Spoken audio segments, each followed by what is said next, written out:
আপোনালোকে সকলোকে স্বাগতম জনাইছো আমাৰ চেনেললৈ। আজি আপোনালোকৰ মাজলৈ আহিছো এটা গুৰুত্বপূৰ্ণ বিষয়। আজি এটা ঐতিহাসিক দিন। আজি এনআৰচিৰ খচৰা প্ৰকাশ পালে আপোনালোকে ভাবি আছে যে এনআৰচিৰ খচৰাটো মই ঘৰত বহি কেনেকৈ চাম। তেনেহ'লে আপোনালোকে আমাৰ ভিডিঅ'টো সম্পূৰ্ণ চাওক। আপোনালোকে মই আশা কৰোঁ আপোনালোকে মোৰ কথা বুজি পাব, মোৰ বুজোৱাৰ চেষ্টাটো আপোনালোকে তাত লিখা আছে ARN নাম্বাৰ। যিটো ARN নাম্বাৰ মই আপোনালোকক দেখুৱাই আছোঁ।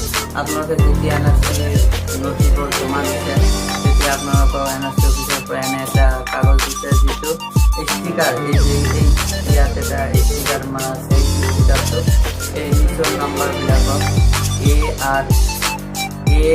ANR নাম্বাৰ বুলি কয়। ধন্যবাদ।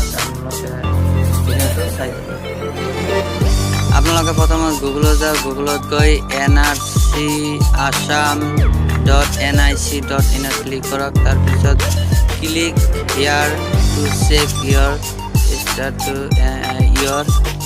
ARN নম্বৰ, এইটোত ক্লিক কৰক। ক্লিক কৰি নেটৱৰ্কটো ডিষ্টাৰ্ব হৈ আছে। এনেকুৱা এটা উইণ্ডোজ ওলাই আহিব। ইয়াত ARN নম্বৰ আপোনালোকক প্ৰথমতে দেখুৱাই দিয়ে যে ARN নম্বৰ কোনটো, এইটো টাইপ কৰক। টাইপটো কৰি লওক।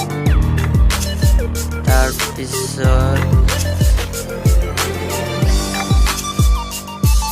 কৰি লওক। নিচত কেপচা দি আছে, এইটো যেনেদৰে আছে এনেদৰে টাইপ কৰিব লাগে। 7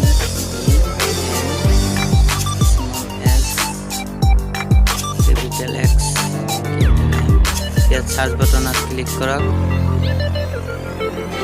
ইয়া চাই আছে। মই এইটো বেলেগ লৈছিলোঁ যিহেতু